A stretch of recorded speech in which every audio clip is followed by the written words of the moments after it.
नमस्कार। GS trending topics में आज हम लोग संविधान की अनुसूचियाँ और संविधान के भाग के बारे में चर्चा करेंगे। देखिए, ये आपको लगता होगा कि बहुत ही सरल टॉपिक है और बहुत ही छोटा टॉपिक है, लेकिन इससे काफ़ी प्रश्न कन्फ्यूजिंग वाले बनते हैं और कभी-कभी इसमें आप कन्फ्यूज़ हो जाते हैं। अभी 2023 की जो पीसीएस प्रारंभिक परीक्षा हुई है, उसमें भी भागों से एक प्रश्न आया था और उसमें ऐसे-ऐसे भाग पूछे थे जिसमें आदमी कन्फ्यूज़ हो सकता है।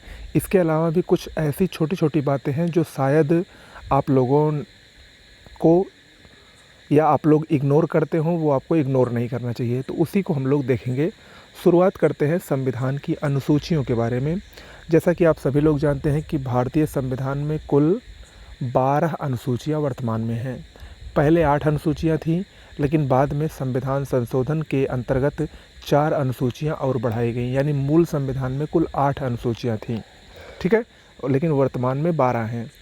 तो पहली अनुसूची क्या है, वो किससे संबंधित है? पहली अनुसूची में राज्यों के नाम और न्यायिक क्षेत्र तथा संघ राज्यों के नाम और सीमाओं से संबंधित विवरण दिया गया है। किसमें? पहली अनुसूची में। यानी पहली अनुसूची राज्य और संघ राज्य क्षेत्र यानी केंद्र शासित प्रदेशों से संबद्ध है। दूसरी अनुसूची देखिए, मोस्ट इम्पॉर्टेंट है। दूसरी अनुसूची में पदाधिकारियों के वेतन भत्ते और पेंशन का उल्लेख है। अब इसमें से प्रश्न जरूर पूछता है, इसमें देखिए किसका किसका वेतन भत्ता या पेंशन है।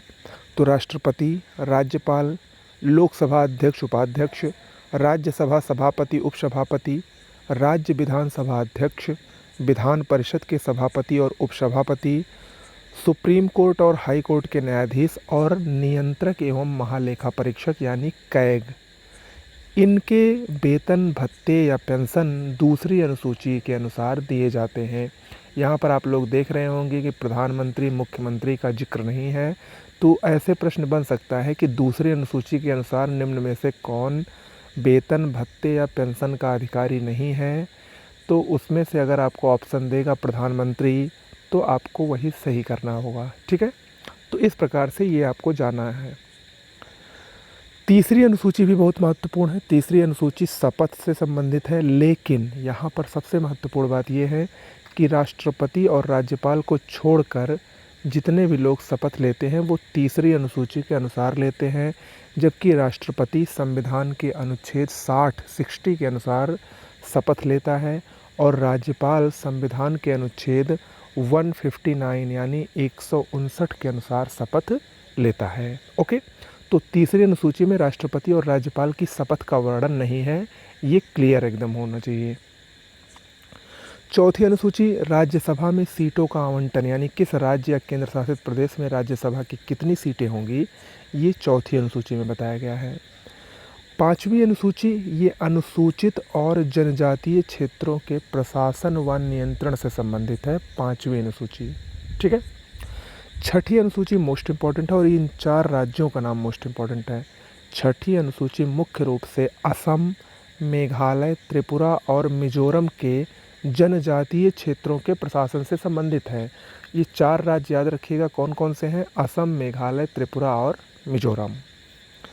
सातवीं अनुसूची में संघ और राज्य के बीच शक्तियों का विभाजन किया गया है और इसी अनुसूची के अंतर्गत हम लोग 3 सूचियां पढ़ते हैं, संघ सूची, राज्य सूची और समवर्ती सूची।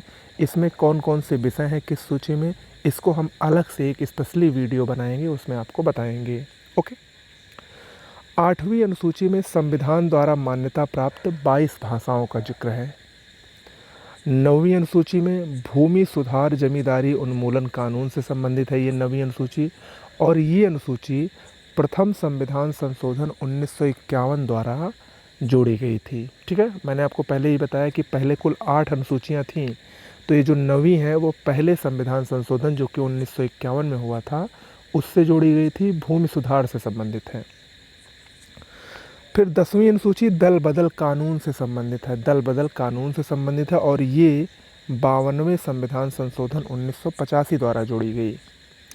11वीं अनुसूची पंचायतों से संबंधित है, जिसमें पंचायतों की शक्तियाँ और उनके प्राधिकार हैं। इसमें कुल 29 विषय हैं, पंचायतों में कुल 29 विषय हैं और ये सूची 73वें संविधान संशोधन द्वारा जोड़ी गई थी। अंतिम और 12वीं अनुसूची है नगर पालिका से संबंधित। नगर पालिका की शक्तियाँ इसमें निहित हैं। कुल 18 विषय इसमें शामिल हैं और ये अनुसूची 74वें संविधान संशोधन द्वारा जोड़ी गई। ओके, तो ये संविधान की प्रमुख 12 अनुसूचियाँ थी और उसमें कौन कौन से विषय हैं वो हमने आपको बताया। अब हम अपने नेक्स्ट टॉपिक की ओर बढ़ते हैं। संविधान के भाग से संबंधित कुछ जानकारी करते हैं। इसमें रटने वाला है, आपको हर भाग के बारे में ज़रूर पता होना चाहिए कि किस विषय से संबंधित है। संविधान में कुल 22 भाग हैं। ठीक है, संविधान में कितने भाग हैं? 22 भाग हैं। भाग 1 संघ और उसके राज्य क्षेत्र से संबंधित है और इससे संबंधित अनुच्छेद भी देख लीजिए। भारतीय संविधान का अनुच्छेद 1 से लेकर अनुच्छेद 4 तक संघ और उसके राज्य क्षेत्र से संबंधित है। भाग 2 में नागरिकता से संबंधित प्रावधान दिए गए हैं। अनुच्छेद 5 से लेकर 11 तक नागरिकता से संबंधित है। भाग 3 में मूल अधिकारों का वर्णन है। अनुच्छेद 12 से 35 तक मूल अधिकार वर्णित हैं। भाग 4 में राज्य के नीति निर्देशक तत्वों का वर्णन किया गया है, जो कि अनुच्छेद 36 से लेकर अनुच्छेद 51 तक है।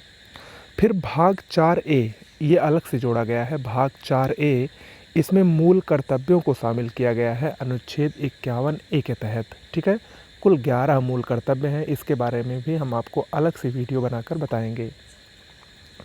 भाग 5 संघ से संबंधित है। अनुच्छेद 52 से लेकर 151 तक। इसमें मुख्य रूप से क्या है, राष्ट्रपति, प्रधानमंत्री और संसद जो लोकसभा और विधानसभा है, इन सब से संबंधित प्रावधान भाग 5 में किए गए हैं। भाग 6 राज्य से संबंधित है। 152 से लेकर 237 अनुच्छेद तक इसमें सम्मिलित हैं।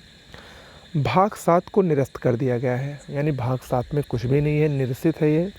भाग 8 संघ राज्य क्षेत्र से संबंधित है।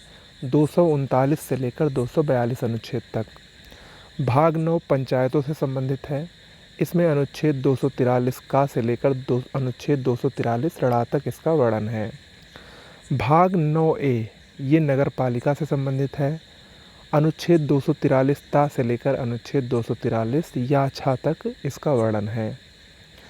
भाग 10 अनुसूचित और जनजातीय क्षेत्रों से संबंधित है। अनुच्छेद 244 से 244 का।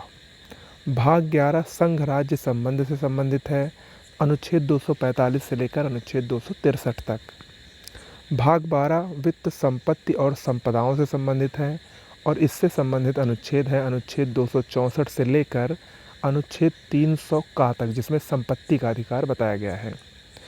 भाग 13 भारत राज्य क्षेत्र के भीतर व्यापार समागम से संबंधित है। अनुच्छेद 301 से लेकर 307 तक। भाग 14 में संघ राज्यों के अधीन सेवाएं दी गई हैं, जिसमें भारतीय सिविल सेवा इत्यादि दी गई है। 308 से लेकर 323 तक संघ लोक सेवा आयोग, राज्य लोक सेवा आयोग, इसी के अंतर्गत हम लोग पढ़ते हैं। भाग 14A में अधिकरण है, जो कि संविधान के अनुच्छेद 323A(b) का हिस्सा है। भाग 15 मोस्ट इम्पॉर्टेंट है, निर्वाचन से संबंधित है। 324 से लेकर 329 का तक। भाग 16 में कुछ वर्गों के संबंध में निर्देश दिए गए हैं। अनुच्छेद 330 से 342 तक। इसमें मुख्य रूप से SC, ST, OBC से संबंधित कुछ निर्देश हैं। भाग 17 राजभाषा से संबंधित है। अनुच्छेद 343 से लेकर 351 तक। भाग 18 आपात उपबंध, आपातकाल जो है, अनुच्छेद 352, 356, 360, जो 3 प्रकार के आपातकाल हैं वो भाग 18 में वर्णित हैं। भाग 19 प्रकीर्ण से संबंधित है, यानी मिसलेनियस जिसको कहा जाता है, 361 से लेकर 367 तक। भाग 20 में संविधान संशोधन की प्रक्रिया का वर्णन है। अनुच्छेद 368 इससे संबंधित है। भाग 21 में अस्थायी संक्रमण बताया गया है, 369 से लेकर 392 तक। और भाग 22 में संक्षिप्त नाम हिंदी में, अनुच्छेद 393 से लेकर 395 तक।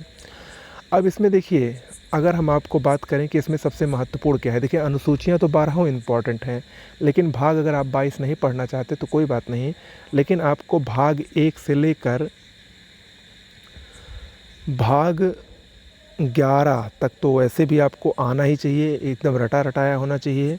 11 के बाद जो इम्पॉर्टेंट हम उसकी बात कर रहे हैं। भाग 15 बहुत इम्पॉर्टेंट है, 17 इम्पॉर्टेंट है, 18 इम्पॉर्टेंट है, 20 इम्पॉर्टेंट है।